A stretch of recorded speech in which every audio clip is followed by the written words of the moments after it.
ગઢડામાં સાંખ્યયોગી બહેનને જાનથી મારી નાખવાની ધમકી આપતા પોલીસ ફરિયાદ। જૂના સ્વામિનારાયણ મંદિર સામે સાકડી શેરીમાં રહેતા 65 વર્ષીય સાંખ્યયોગી જસુબેન કોરડિયાએ નોંધાવી ફરિયાદ।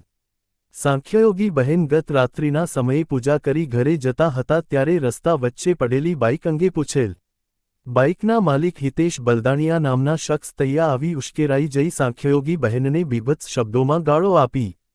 હિતેશ બલદાણિયા હાથમાં કાંટાવાળું ઝાડુ લઈને સાંખ્યયોગી બહેનને જાનથી મારી નાખવાની ધમકી આપી। સાંખ્યયોગી બહેને રાત્રે પોલીસ સ્ટેશન પહોંચી ફરિયાદ નોંધાવી।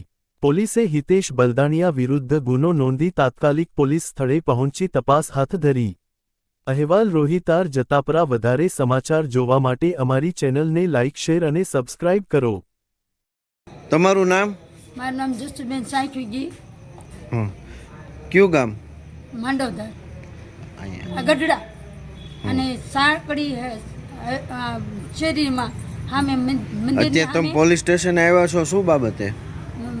જે આપણે કેવો હિતેશભાઈ છે ને, એ હું આ મંદિરથી આવતી હતી, 9 ને કંઈક 15 મિનિટ થઈ હતી, એ વચ્ચે ગાડી પડી હતી। મેં આ ગાડી કોની છે એટલું 2 શબ્દ બોલી અને મારા ઘરે જઈ હતી। તરત જ પોતાની ગાડી લઈને ગયો અને થડું આવે આપણે આ કાંટાનું, એ થડું લઈને આવ્યો ભાઈ, અને જેવું આવે એ મોઢામાં ગાળું બોલ્યો અને એને કીધું હવે તને જીવતી ન રહેવા દે, એવા શબ્દ બોલ્યો। પછી તમે એ બાબતે પોલીસ સ્ટેશન આવ્યા, શું તમે અત્યારે ફરિયાદ કરી? કઈ પછી મેં કીધું હું તારી ઉપર કેસ કરવા જઈશ, એટલો શબ્દ કહી એનું પોલીસ સ્ટેશને આવ્યું।